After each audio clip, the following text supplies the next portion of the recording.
Apesar de pregar a união entre todas as pessoas, o cristianismo é uma religião dividida em grupos que, de certa forma, interpretam a mesma obra de maneiras distintas. É comum que um livro, um filme ou mesmo uma música gere entendimentos diferentes.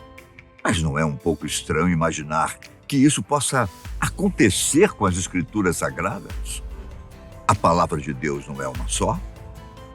Eu sou Ivan Lima e é um prazer estar com você.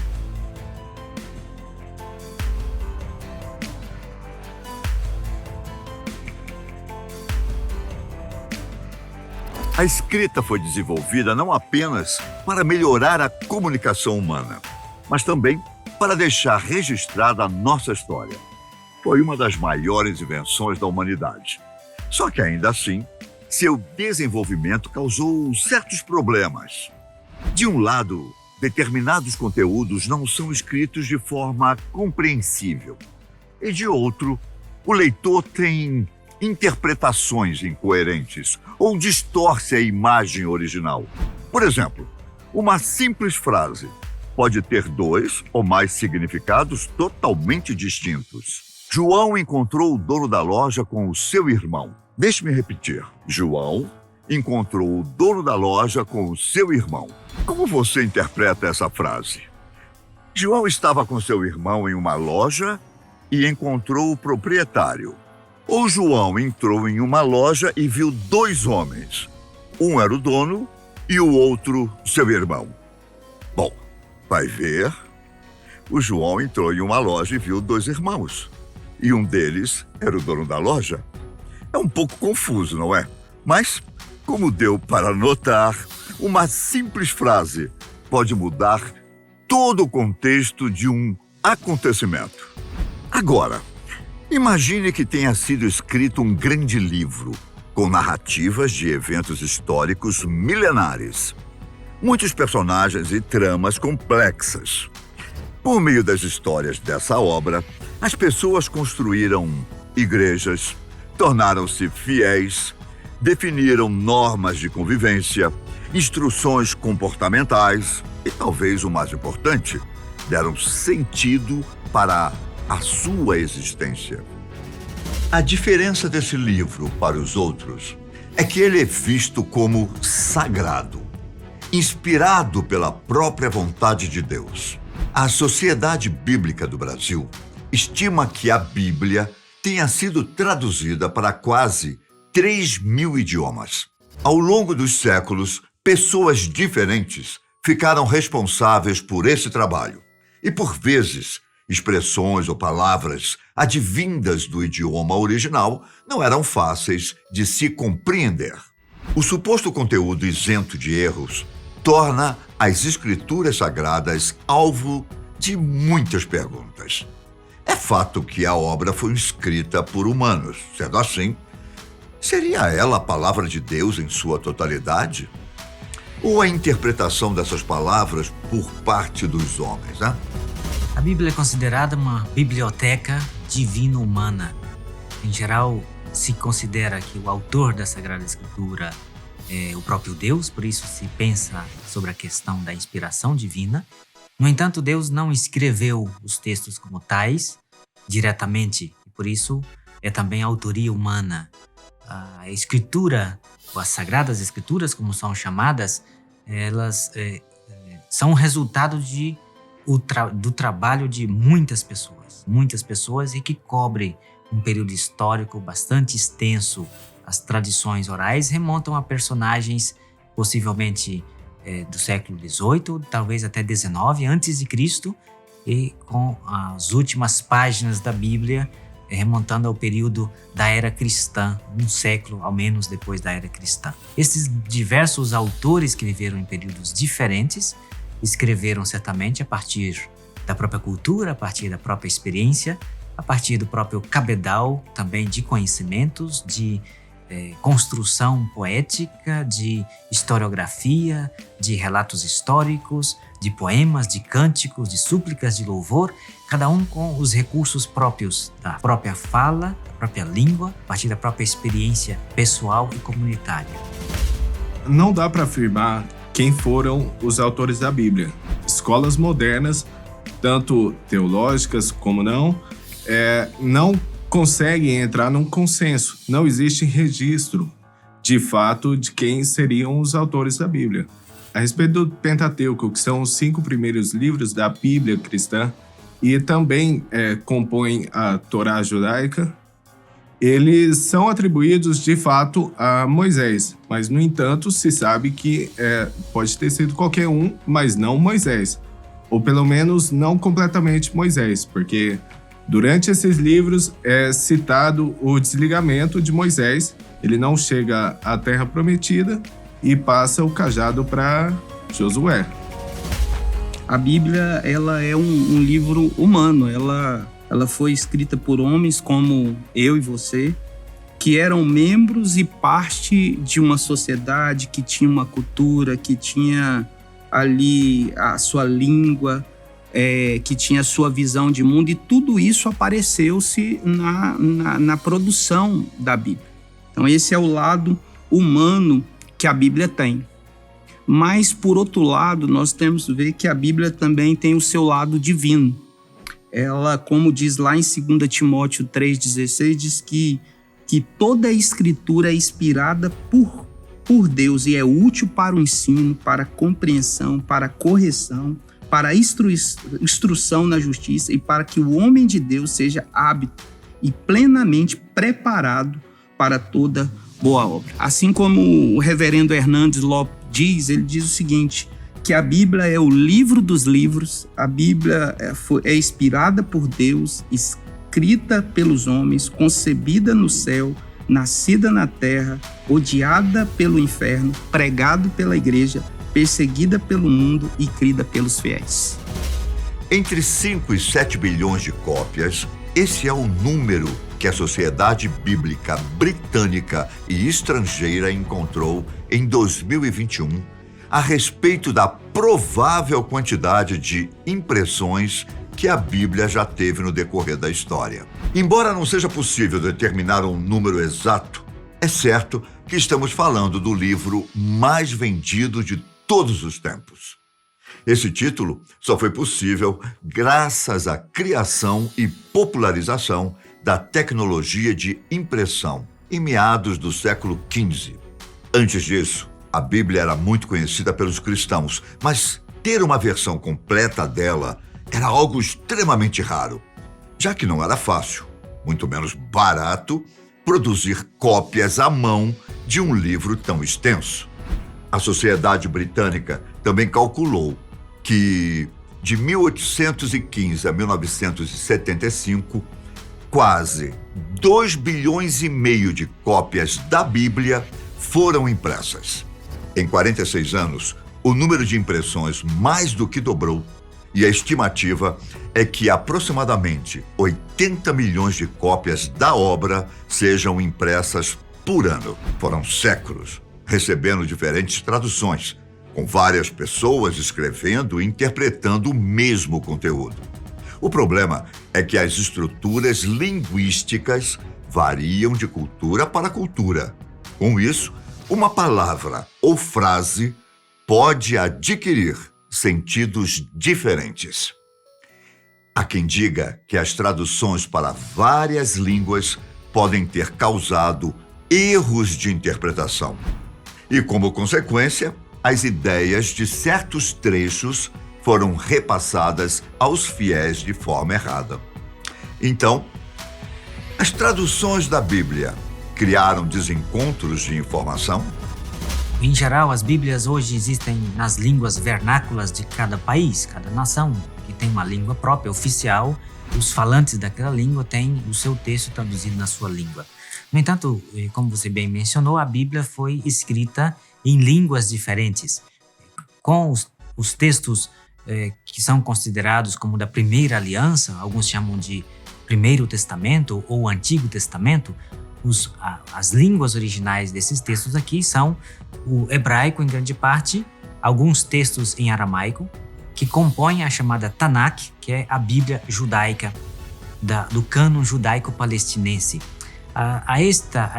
Este cânon judaico-palestinense foram acrescentados outros livros pelos judeus da diáspora em Alexandria, no Egito, que ao traduzir esse material do hebraico e do aramaico para o grego, acrescentaram outros livros em uma outra língua diferente que a língua grega.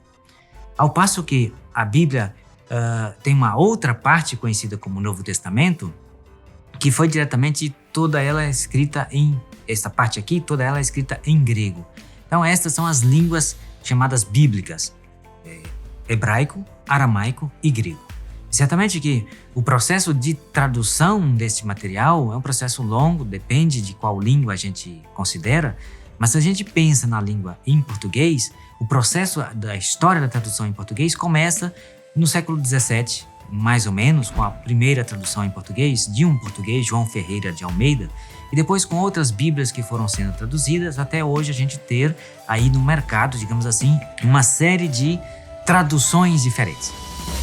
E nós sabemos que na Reforma e ao longo do tempo, essa questão de traduzir a Bíblia das línguas originais para a língua materna. Porque o povo, né, não é todo mundo, o hebraico, o aramaico, todo mundo vai ter conhecimento dessa língua. Então há uma necessidade que a Bíblia ela pudesse ser traduzida para a língua materna. Isso foi muito evidente também na Reforma. A Bíblia lá usava a Vulgata, né, o latim, os padres utilizavam, e boa parte do povo realmente não tinha contato com o latim e ficava mais para a liderança eclesiástica. E ficava mais para a questão dos papas, ali, dos padres. Então, com a Reforma, vence essa de colocar a Bíblia à disposição do povo, na sua língua. E isso, só que nós sabemos que isso, houve a necessidade de tradução. Então, quando se vai fazer a tradução das línguas originais para a língua materna, nós sabemos que há muita dificuldade. Por que há dificuldade? Por exemplo, a dificuldade de pegar palavras que são extremamente entendíveis na nossa cultura e que, de alguma forma, eu vou ter que encontrar essas melhor palavras para que possa ser uma tradução que venha não se perder também no original e tornar-se entendível. Algumas palavras, sim, podem ter sentido diferentes. E hoje nós temos estudiosos especificamente dessa área em que vivem ajustando isso aí. Mas o que a gente tem hoje, nós temos muita tecnologia, muitos cientistas bíblicos, né? Em que eu acho que isso já foi bem reduzido. Eu acho que antigamente tinha mais do que hoje. Toda tradução é também entra num aspecto de interpretação, porque uma língua ela não se sobrepõe tal e qual dentro da outra língua. Existem tempos verbais em grego, em hebraico, por exemplo, que não existe em português, não tem correspondência. Existem substantivos, existem nomes, existem adjetivos na língua grega, hebraica e aramaica que não têm o seu correspondente exato na língua portuguesa. Então, o que os autores ou os tradutores fazem? Eles procuram, digamos assim, investigar o campo semântico. O campo semântico é uma espécie de um raio de significado que uma palavra pode ter. A questão é que, num leque de vários significados de uma palavra, na hora da tradução, o tradutor precisa escolher uma palavra, porque não dá para toda palavra usar todos os recursos do campo semântico dela, caso contrário, a tradução não flui. Então, nesta eleição de um termo em português que capte, de alguma forma, o campo semântico da palavra, é que temos a variedade das traduções. E por isso existem algumas traduções um pouco melhores e um pouco não tão melhores assim. Algumas que querem ser, digamos assim, mais próxima da linguagem falada do dia a dia, acaba se distanciando do texto na língua original. Então nós temos dificuldades de compreensão e de interpretação.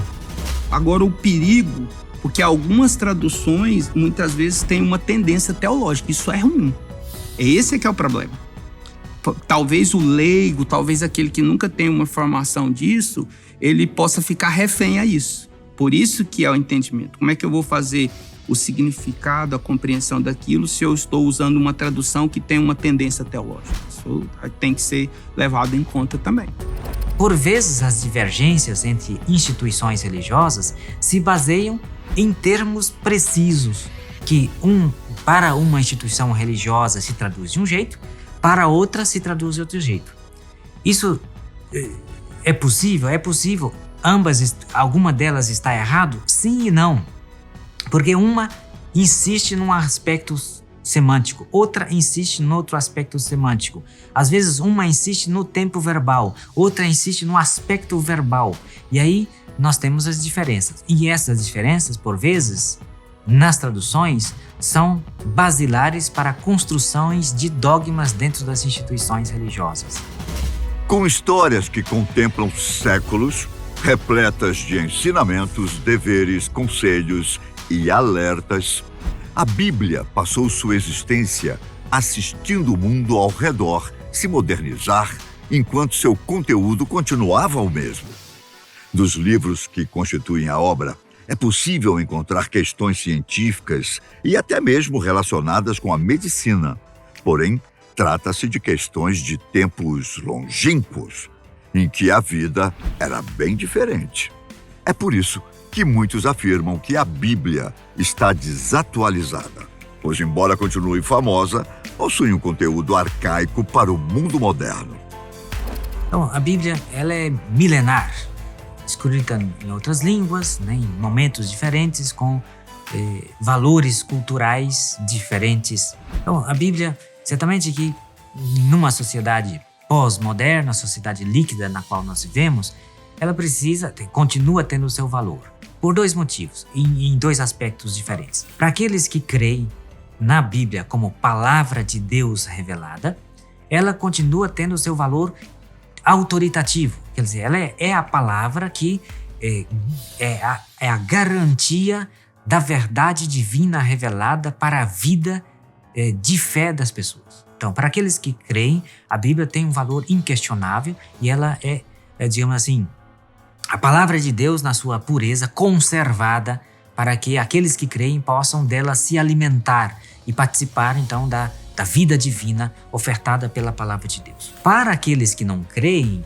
curiosamente, é importante recordar que a Sagrada Escritura é um patrimônio cultural da humanidade.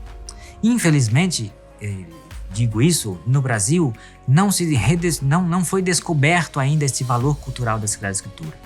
Em países da Europa, a Sagrada Escritura ela é estudada, inclusive por ateus, como um grande patrimônio cultural, linguístico, religioso. Em alguns países, por exemplo, no Reino Unido, se estuda a King James Bible, que é a versão inglesa, digamos assim, standard para a Igreja Anglicana, que é um livro de fé para os anglicanos, na tradução oficial para a Igreja Anglicana. Mas ela é estudada no curso de letras. Se você entra em qualquer universidade no Reino Unido, né, no campo da literatura, ela é estudada e é apreciada. Sem mencionar que na Europa inteira é um debate continuado e sempre reativado de novo as questões das raízes cristãs da Europa. Quer dizer, o mundo ocidental ele é incompreensível sem levar em consideração a influência, né, das ideias, dos valores, dos costumes e da ética que está conservada e mantida e defendida dentro das tradições religiosas. A Bíblia, pelo menos na minha opinião, se torna desatualizada com o avanço do conhecimento científico, o avanço da capacidade cognitiva do ser humano. É fato que quando, sim, ela foi escrita, a humanidade detinha de uma certa capacidade de interpretação das coisas, fenômenos e tudo mais. Então, com o passar do tempo, a ciência melhorando, a capacidade do ser humano melhorando, ela se tornou desatualizada. Por exemplo, a gente teve Galileu, que questionou o fato de a Terra não ser o centro de tudo, e ele foi mandado para um exílio, uma espécie de prisão domiciliar, só porque ele tinha amizade dentro da Igreja Católica. Caso contrário, ele seria executado. Pessoas que pensam que a Bíblia está desatualizada, ela está pensando na Bíblia como um manual de um computador que não se tem mais. E seria muito ilógico usar o manual para se aprender de um computador que não existe mais. Seria um absurdo para estudar para que de alguma forma a gente pudesse estudar um manual antigo para um computador moderno. Seria uma idiotice. Então, quem está pensando assim, está pensando de uma forma que a Bíblia pode ser desatualizada, que a Bíblia, de alguma maneira, perde a importância. Mas nós sabemos que a Bíblia ela não desatualiza. E nós podemos também definir que a Bíblia tem sido tem tido tanta importância para a transformação do ser humano. Nós vemos, às vezes, em presídio, pessoas muito dominadas pelo vício ou passando algumas situações, nós vemos a Bíblia trazer significado para a vida dessas pessoas. E isso é comprovado por milhões de testemunhas. A importância da Bíblia foi para uma vida de uma pessoa que está necessitando ter uma transformação, uma mudança. Um dos motivos pelos quais eu acredito que realmente a Bíblia seja desatualizada hoje seria a ideia do criacionismo, que é revelado no livro do Gênesis e foi muito bem refutado pelo Charles Darwin nesse livro, A Origem das Espécies, que para boa parte, a parte majoritária da comunidade científica mundial reconhece como, de fato, a explicação de todas as espécies dos seres vivos e contrapõe realmente de maneira efetiva a proposta do criacionismo ou design inteligente, chame como quiser. A Bíblia, de fato, ela foi escrita na Era do Bronze e hoje, praticamente, a nossa sociedade não reconhece mais nada dessa época. Na Era do Bronze, por exemplo, constelações eram tidas como seres celestiais, monstros marinhos eram um fato, eles realmente existiam naquela época. O cuspe, a saliva, em alguma ferida, ela promoveria a cura daquilo. Então, se a gente parar para pensar, existe praticamente nada que nós trouxemos da Era do Bronze como fato até hoje. Entre os próprios cristãos, existem diferenças em relação ao que está escrito na Bíblia. Alguns acreditam que o sábado é um dia de vigília e que por isso deve ser guardado. Outros creem que pessoas do mesmo sexo não deveriam ter relacionamentos amorosos. E há ainda aqueles que usam passagens do livro de Levítico para condenar tatuagens entre os fiéis. Em meio a tudo isso, surgem as acusações de que religiosos estariam usando passagens da Bíblia para provocar medo entre os membros de uma congregação, como forma de justificar atos preconceituosos. Se formos mais longe, podemos observar os casos em que seitas cristãs se tornaram palco de histórias sinistras. Por exemplo, no ano de 1978, um pastor americano chamado Jim Jones misturou o cristianismo com a política socialista e criou uma seita conhecida como Templo dos Povos. Atualmente, o grupo é lembrado por um episódio marcado por assassinatos e suicídio em massa de membros do movimento. Mais de 900 pessoas morreram, grande parte por envenenamento e outra por facadas e tiros. Até que ponto vai a crueldade humana? Realmente há pessoas que usam a Bíblia para colocar medo nas pessoas e isso distorce o real objetivo da palavra porque, na verdade, a Bíblia ela não tem o fim de colocar medo. Na verdade, ela tem o fim de retirar o medo, é diferente. Mas nós temos que entender que a palavra ela tem um objetivo. O que é o objetivo? Ela quer trazer o homem para o plano original, ao qual Deus o criou. Então, nós sabemos que vai haver sempre pessoas que vão usar a Bíblia de forma para manipular, distorcendo. E isso trazendo medo aos fiéis, dizendo se você não fizer isso, você vai colher aquilo, você vai ter uma maldição assim. É como que eu vou me aproximar de um Deus que, na verdade, ele tem o interesse de retirar o mal de mim e, na verdade, um Deus que vai colocar o mal em mim. Acho que a mensagem da Bíblia é uma mensagem de amor. Então, esse é um assunto muito delicado que gera algum constrangimento, às vezes, por minha parte, porque isso não se trata de religiosos, se trata de ser humano. E o ser humano tem essa, como eu disse já aqui outra vez, né?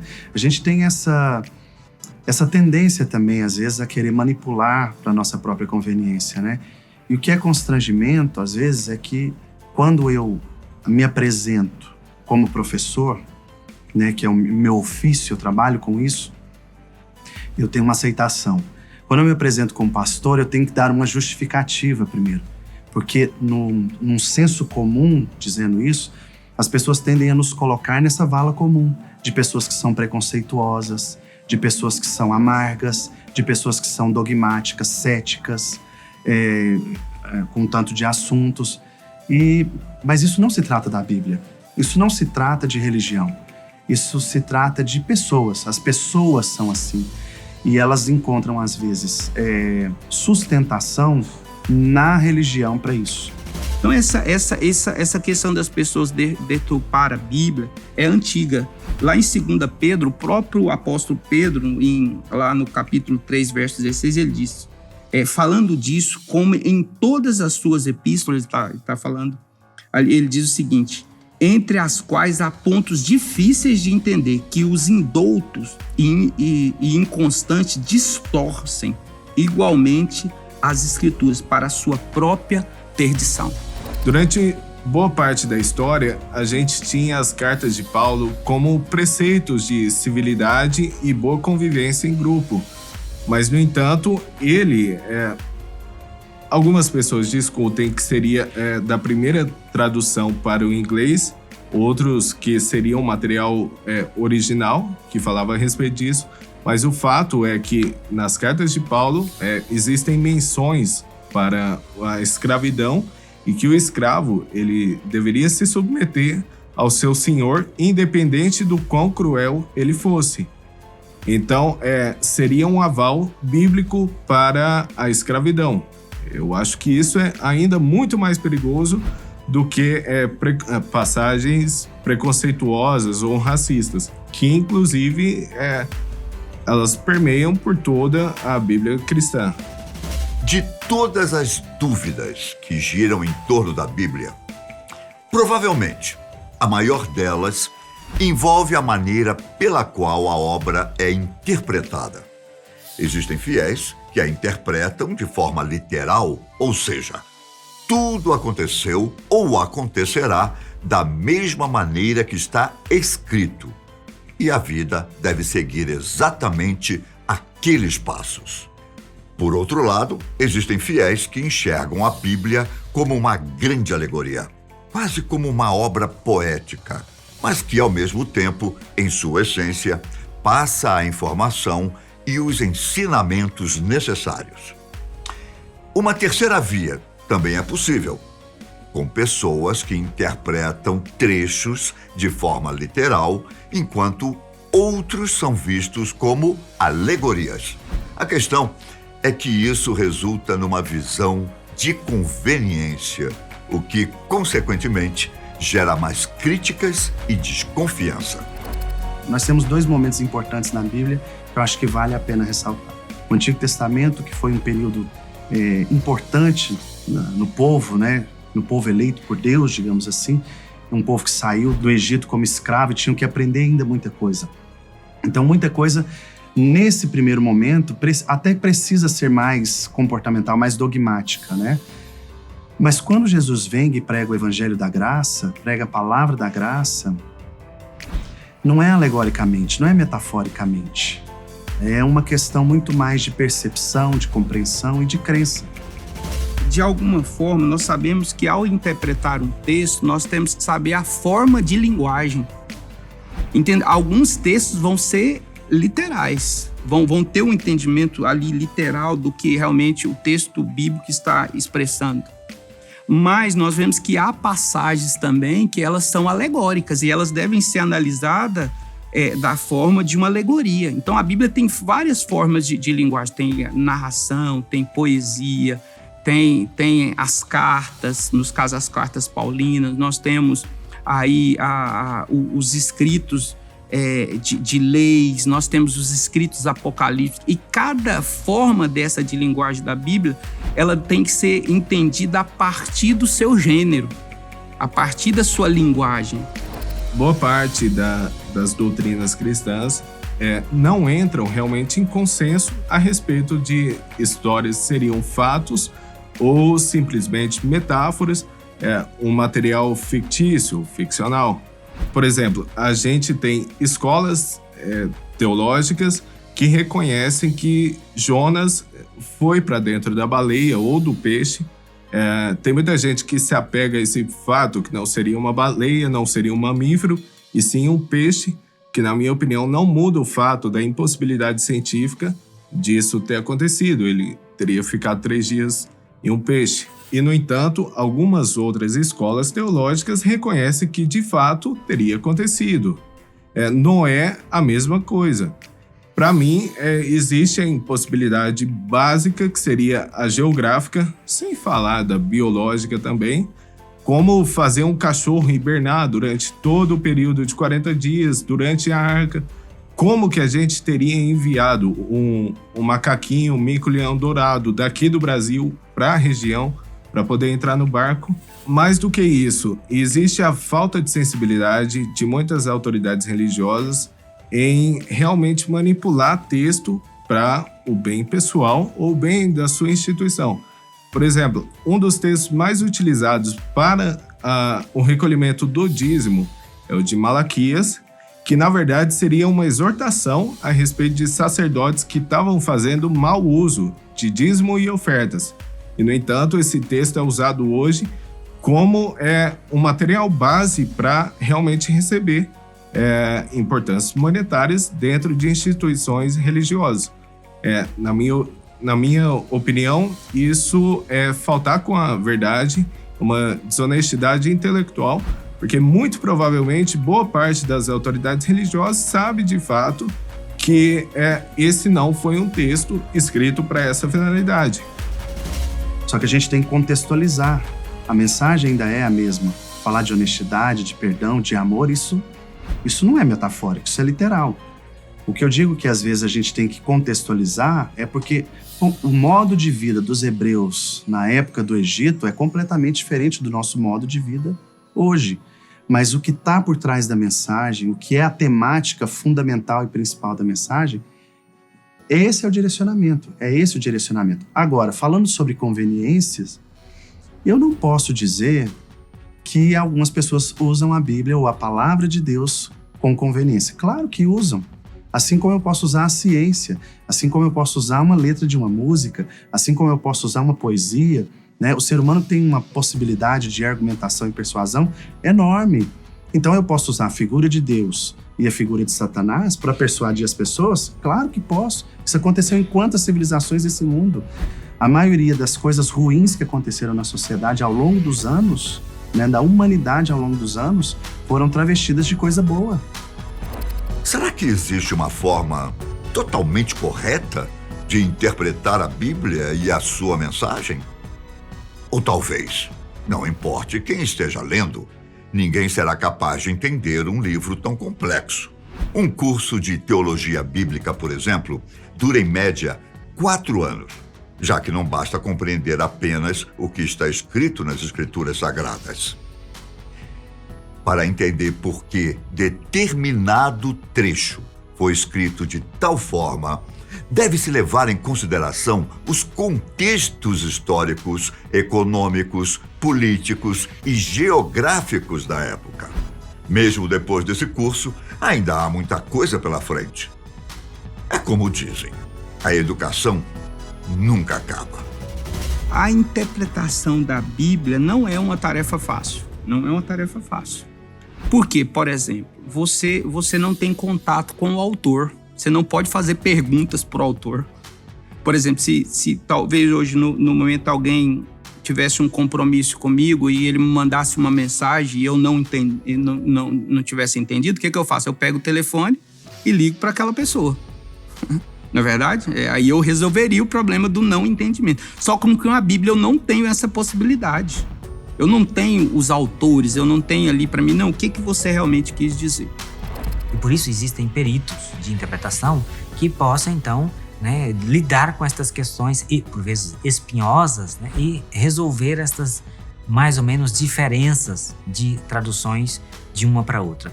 O que é importante é que aquele que está no trabalho da tradução saiba o que ele está fazendo, né, e procure o quanto, né, com muito zelo, com muita pesquisa, procure captar o máximo possível o essencial do campo semântico dos termos, das fórmulas verbais, dos aspectos dos verbos, para que haja o máximo possível grau de fidelidade numa tradução.